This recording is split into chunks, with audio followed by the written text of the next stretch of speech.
हम लोग भी समझ सकते हैं कि भाई हमारे आप लोग देखो ना 150 किलोमीटर से आई मेरी भैया 150 किलोमीटर से आई लव यू भैया। यही तो हमारे भाइयों का प्यार है। I love you I love you too. I love you भैया जिंदाबाद। अरे हमारे भाई आप लोग जिंदाबाद। रियल हीरो तो आप लोग हो, रातों रात किसी को बना देते हो। Love you. तो मैं भोजपुरी का शेर रियल सब आप सबको ही मानता हूँ। आजकल डिजिटल जमाना में और भी आप लोग देखते होंगे भैया से हम हर मंच में बोलते हैं कि भैया हमको एक गाना सुनाना ही पड़ेगा। तो ये गाना की बोल पहचान हाजिर भैया गाएंगे, इसके बाद गाएंगे वो जान हाजिर तो थोड़े जान हाजिर हुआ भैया का। मैं बहुत दिन के बाद अपने गाना याद कर रहा था। तुम्हारा खातिर चलता रहे बबुनी ओढ़निया संभाल कर जा। चलो करे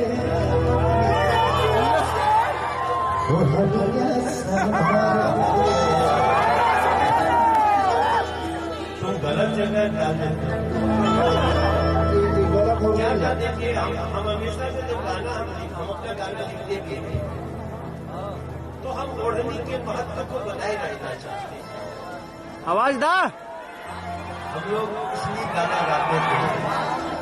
हमने गाना गाया था बसंती चमन में चहकी जाला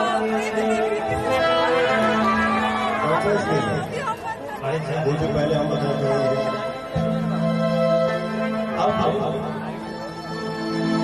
आपके गानों में मैं बहुत कुछ एक आपका गाना सुन रहे थे।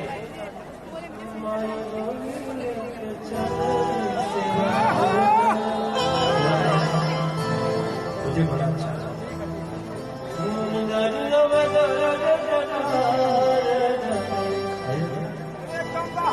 देखो मैं सुनता हूँ किया मैं कब से आपको सुनता हूँ। मेरे पास उतना पैसा नहीं था कि हम साउंड सिस्टम खरीद सके।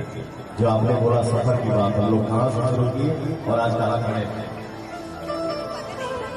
तो हमारे गांव के कुछ लोग जब करता रहा है यहाँ में आए हैं तो उनके घर में एक जो साउंड सिस्टम है जो कि दाम शायद 2000 रुपया दिया जाता है। कैसे लगौले कहले मिठाई। देखिए ये रियल प्यार है। ये ऑडियंस से सुनने को अगर मिल गया तो समझिए कि अहो भाई मनोज तिवारी के वो कैसे गाएगा। मेरी सुना बड़ा अच्छा लगा गाना।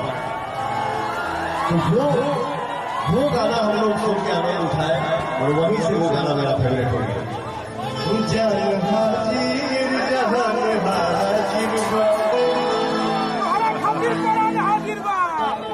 तुम्हारा खातिर परान हाजिर बा। तोहरा खातिर परान हाजिर बा। जान हाजिर जहान हाजिर बा।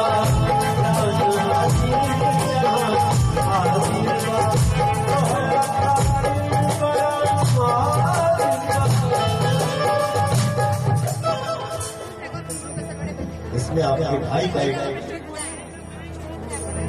इंक्लूडिंग क्या बोलते हैं उसमें तोहरा खातिर परान हाजिर बा।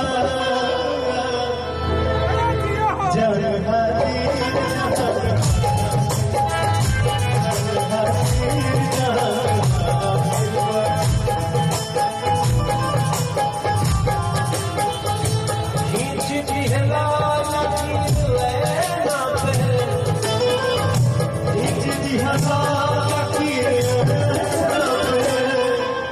देखा कितना निशान